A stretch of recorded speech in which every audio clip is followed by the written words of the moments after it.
considero que a Bíblia de Estudo Perfeita, ela tem que fazer a junção entre dois aspectos. O primeiro é que ela tem que abordar bem as questões textuais, ou seja, o significado dos nomes, a questão geográfica, as referências cruzadas, também aquelas questões introdutórias antes de cada livro da Bíblia. Esse é um aspecto muito importante. Mas tem outro aspecto que muitas pessoas negligenciam na hora de escolher uma Bíblia, que é o aspecto devocional. Porque se não tem esse aspecto, às vezes você chega numa passagem mais difícil, como uma genealogia ou uma passagem que está descrevendo a roupa dos sacerdotes ou as medidas do templo, e você pode acabar ficando meio confusa, não sabendo como que essa passagem se aplica a você hoje.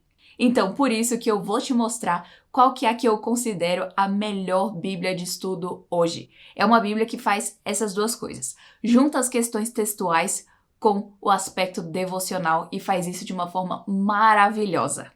E antes da gente já chegar nisso, se essa é a sua primeira vez aqui, seja muito bem-vinda ao canal Fé e Tulipas. Se inscrevendo, você vai poder estar assistindo mais vídeos de indicação, como de livros cristãos, de filmes cristãos, outras bíblias de estudo e também muito mais, tudo no âmbito de vida cristã. Então, se você quiser fazer parte dessa comunidade, seja muito bem-vinda. Mas seguindo em frente, uma das coisas que eu amo sobre essa Bíblia é porque ela foi organizada por pessoas que são cristãos muito sérios. E muito do que você vai ver nessa Bíblia é inspirado, por exemplo, na teologia dos puritanos, um grupo que eu pessoalmente admiro muito e gosto muito dos livros deles.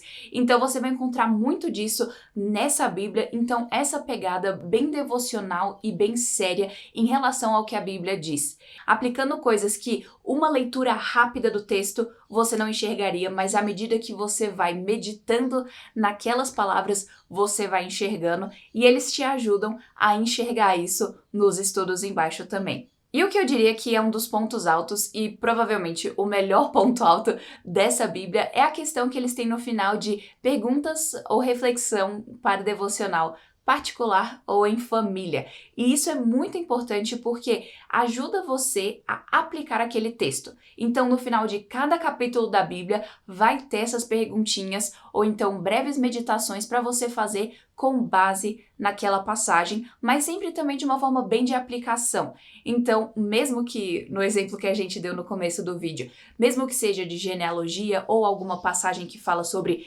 medidas do templo, medidas do tabernáculo, ou que fale sobre a roupa dos sacerdotes, todas essas passagens, que muitas vezes são mais difíceis da gente estar aplicando na nossa vida, no final de cada capítulo deles vai ter as perguntinhas para você estar se perguntando o que você pode aplicar na sua vida. Isso é maravilhoso. E como o próprio nome dessa sessão diz, que também é opção para perguntas em família, é um ótimo estímulo para você começar na sua casa a fazer o culto doméstico.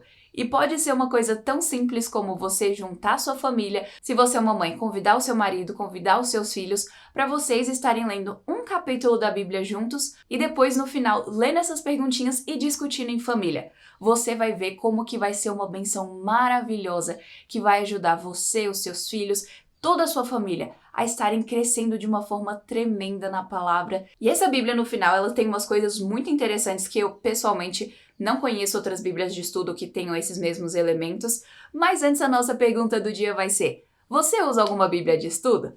E eu vou amar ver as respostas de vocês aqui nos comentários. E daqui a pouco eu vou mostrar como que é por dentro dessa Bíblia, porque como eu mencionei, ela tem coisas muito legais no final da Bíblia. Por exemplo, ela tem os credos e os catecismos, que são muito bons para a gente ir memorizando de uma forma sucinta verdades profundas do que a Bíblia nos ensina. E também vai ter uma síntese dos 20 séculos da história da igreja, então é bem legal porque você consegue ver o que estava acontecendo naquela época, quais que eram as dificuldades, de uma forma bem rápida, de uma forma que não fica cansativa e você vai conseguir entendendo bastante. E também tem questões que são bem práticas, que são como se fossem pequenos artigos sobre pontos da vida cristã. E outro ponto que muita gente ama é que ele já vem com um plano pronto no final de como ler a Bíblia em um ano. Então ele já coloca certinho o que você vai ler em cada dia do ano. Então, qual que é essa Bíblia que eu tanto recomendo? é essa aqui, a Bíblia de Estudo Herança Reformada. Ela é organizada pelo pastor Joel Bick, que ele, como eu tinha mencionado, se inspirou bastante nos puritanos, e isso você consegue ver nos comentários da Bíblia, que são comentários robustos.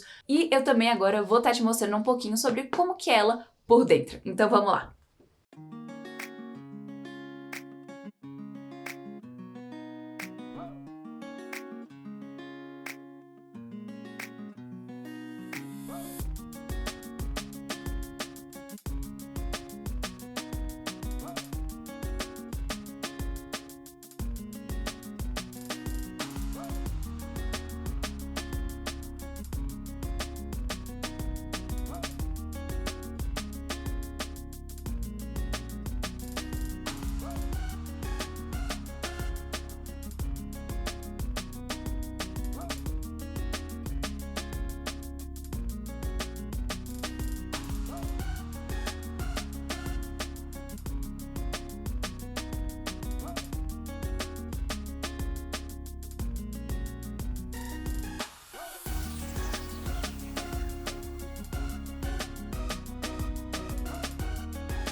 Maravilhosa, né? Quando a gente começa a ver tantas coisas ótimas que tem aqui nesse finalzinho, eu achei maravilhoso e eu considero uma das melhores bíblias, sem dúvidas, e que sempre quando me pedem recomendação de bíblia de estudo, é essa daqui que eu indico porque ela é muito boa. Mas tem uma questão, não adianta você ter a melhor Bíblia de Estudos, não adianta você ter a Bíblia de Estudos mais robusta, não adianta você comprar cada Bíblia de Estudo que lança nova no país, se às vezes você não estiver sendo consistente na leitura da palavra de Deus. E esse que é a questão, a consistência é a chave. A gente não vai conseguir crescer na palavra de Deus se nós não formos consistentes. Então, se você quiser aprender a ser realmente disciplinada na palavra de Deus para estar lendo a sua Bíblia com gosto e conseguir ter uma vida cristã constante, assiste esse vídeo aqui que você vai amar e eu tenho certeza que vai abençoar a sua vida. Então, não esquece de dar o seu like, o seu comentário, de se inscrever e ativar o sininho para não perder nenhuma novidade. E com a graça de Deus, a gente se vê na semana que vem.